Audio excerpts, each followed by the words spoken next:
Assalamualaikum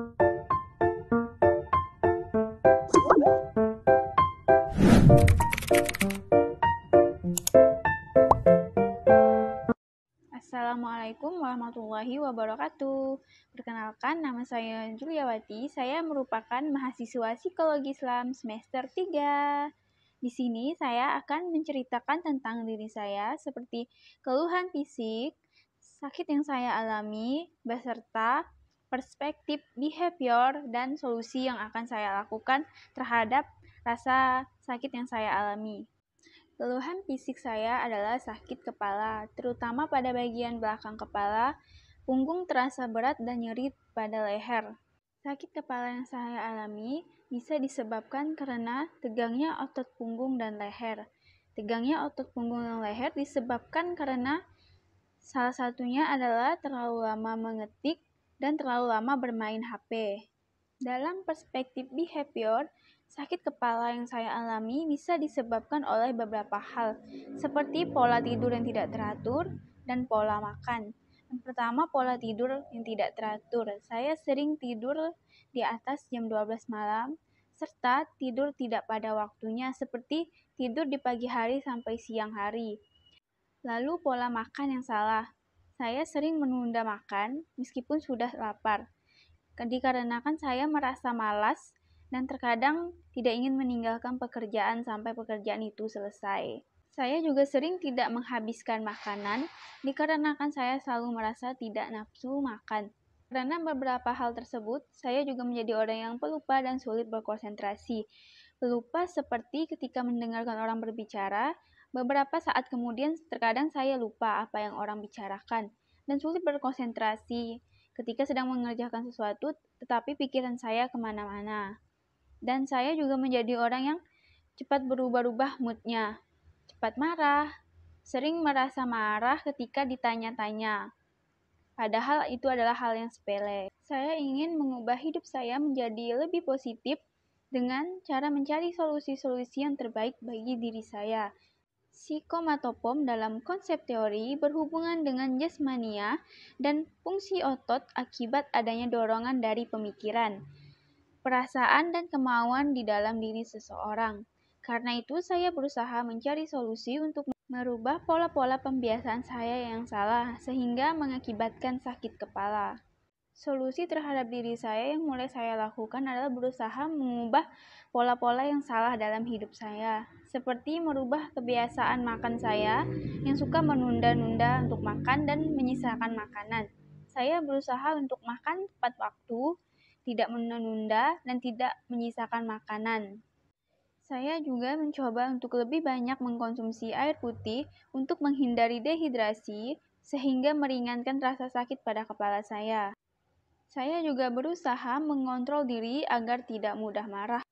Saya belajar merubah pembiasaan saya yang salah secara bertahap untuk menuju ke hidup yang lebih baik.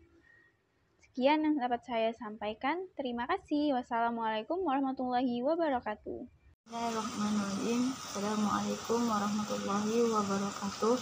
Saya Siti Fatimah dari Prodi Psikologi Islam YIN Pontianak semester 3 yang akan membahas tentang perspektif kognitif. Apa sih yang dimaksud dengan kognitif, gejala kognitif, dan bagaimana solusi dari gejala kognitif? Yang pertama adalah kognitif. Kognitif adalah estimasi dalam memilih politik atas konteks dalam memilih ideologi yang dianggap legitimasi berdasarkan dari kodifikasi pengalaman, evaluasi dalam pembentukan kepercayaan, perbandingan, paradigma, dan pandangan. Apa saja gejalanya? Kepala terasa nyeri, leher terasa berat, badan lemas, pusing kunang-kunang, hilang nafsu makan, badan panas, dan mata terasa tarik.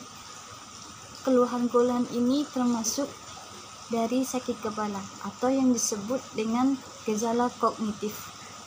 Jadi dari gejala-gejala tersebut kita dapat mencari solusi yang berkenaan dengan rasa ingin tahu yang mengarah pada munculnya dorongan untuk mengetahui dan mempelajari keluhan yang kita alami. Pencarian solusi dapat dilakukan tanpa harus menghindari atau mengabaikan rasa sakit. Bagaimana dengan cara tersebut? Menjaga pola makan, berpikir yang baik, kebiasaan buruk dikurangi seperti begadang, lambat makan, dan yang terpenting selalu berdoa dan bersyukur atas nikmat Allah Subhanahu wa taala. Sekian yang dapat saya sampaikan, kurang dan lebihnya saya mohon maaf. Assalamualaikum warahmatullahi wabarakatuh. Perkenalkan, nama saya Nur Fatmawati. Saya dari Psikologi Islam semester 3, kelas 3B. Saya akan menjelaskan apa itu somatofom. Somatofom yaitu gangguan-gangguan neurotik yang bercirikan emosionalitas yang ekstrim dan dapat berubah menjadi simptom-simptom fisik. Simptom fisik itu mungkin berupa kelumpuhan-kelumpuhan anggota tubuh, rasa sakit dan nyeri luar biasa, buta, tuli, tidak bisa bicara, muntah-muntah terus-menerus, sakit kepala atau gemetar. Somatofom adalah adanya keluhan fisik yang berulang kali yang disertai dengan permintaan pemeriksaan medis, meskipun sudah berkali-kali terbukti hasilnya negatif. Jadi, somatofom adalah individu yang mengeluhkan gangguan fisik seperti sakit nyeri kepala, nyeri, mual, dan gemetar-gemetar berlangsung berulang-ulang kali di mana secara medis mengatakan negatif. Subjek yang tergolong somatofom ini sering berkunjung ke rumah sakit untuk memastikan gejalanya. Sakit yang saya alami yaitu MAH dan asam lambung. Gejala yang saya alami biasanya rasa terbakar di dada atau nyeri ulu hati. Biasanya sering terjadi di malam hari atau saya setelah makan makanan yang pedas atau makan terburu-buru. Sering terjadi kerongkongan yang gatal dan sakit. Kadang juga radang tenggorokan, perut terasa penuh atau kembung. Sering muntah-muntah, mual, dan juga sering buang angin. Saya darah rendah dan menyebabkan saya lemas. Terkadang jika saya MAH, maka kemungkinan saya akan muntaber. Dari perspektif behavior, pembiasaan yang salah yaitu pola makan saya yang buruk, lalu pola tidur saya yang tidak teratur, kadang kurang tidur, kadang juga tidurnya berlebihan. Saya suka bersih-bersih namun tidak suka beres-beres kamar. Saya beres-beres kamar jika ada rasa keinginan atau mood saja. Lalu saya suka mengumpulkan barang-barang yang menurut orang lain tidak penting tapi menurut saya penting. Contohnya saya pergi ke suatu tempat lalu saya mengambil batu atau pasir disimpan. Dan saya suka minum minuman bersoda dan juga suka minum yang tinggi akan kafein seperti kopi atau teh. Untuk solusi masalah tersebut, saya menjaga pola makan dan juga pola tidur. Menjaga pola makan, contohnya saya sarapan tepat waktu, makan siang tepat waktu, dan juga makan malam. Perbanyak makan sayur, kurangi kafein, dan tidak makan makanan yang terlalu pedas, berlemak, dan berminyak. Lalu untuk pola tidur, saya mengurangi jam tidur siang yang berlebihan. Lalu tidak mengkonsumsi kafein pada malam hari, dan saya tidak bermain gadget sebelum tidur. Assalamualaikum warahmatullahi wabarakatuh. Perkenalkan, nama saya Fitri Andini dari Program Studi Psikologi Islam Fakultas Usuluddin Adab dan Dakwah IAIN Pontianak. Saya dari semester 3 kelas 3B. Nah, pada kesempatan kali ini saya akan menceritakan sedikit tentang saya seperti keluhan fisik berupa sakit yang saya alami beserta perspektif behavior dan solusi yang akan saya ambil terhadap keluhan yang saya alami. Nah, saya sendiri mengalami keluhan di sistem pencernaan saya, yaitu MAH, di mana saya seringkali merasa nyeri di bagian perut, lemas, bahkan mual. Nah, sakit lambung atau MAH ini bisa disebabkan salah satunya karena gangguan pikiran atau stres. Sakit MAH akibat pengaruh stres tersebut pada akhirnya menyebabkan gangguan fungsional pada lambung. Kenapa?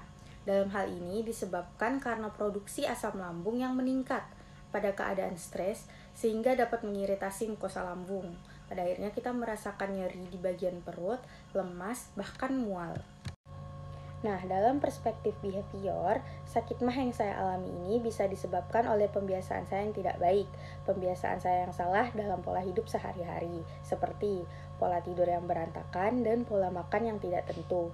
Dari pola jam tidur saya yang berantakan dapat membuat jam makan saya seringkali tidak sesuai.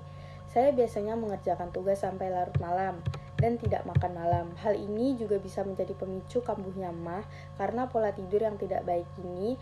Saya juga kadang merasa pusing. Nah, saya juga seringkali tidak makan sesuai jamnya sehingga pola makan saya berantakan dan tidak teratur. Nah, dalam hal ini tentunya yang harus saya lakukan adalah membalik pembiasaan yang salah itu dengan cara menata kembali jam tidur saya serta makan sesuai waktunya seperti sarapan, makan siang, hingga makan malam. Saya juga akan menggunakan waktu sebaik-baiknya sehingga saya tidak sering mengerjakan tugas sampai larut malam. Saya juga akan memulai untuk melakukan pola hidup sehat di mana saya akan makan sesuai jamnya, makan teratur tanpa melewatkan jam makan satupun, dan memastikan bahwa makanan yang saya konsumsi adalah makanan yang sehat dan bergizi.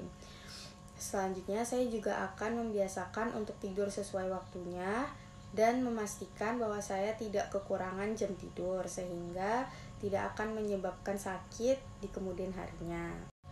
Kemudian saya juga akan mengelola jam-jam aktivitas sehari-hari saya dengan baik sehingga tidak akan terjadinya tidur larut malam lagi, dan menyempatkan diri untuk olahraga rutin setiap harinya serta minum air yang cukup setiap harinya. Sekian yang bisa saya sampaikan. Mohon maaf bila ada kesalahan, dan wassalamualaikum warahmatullahi wabarakatuh.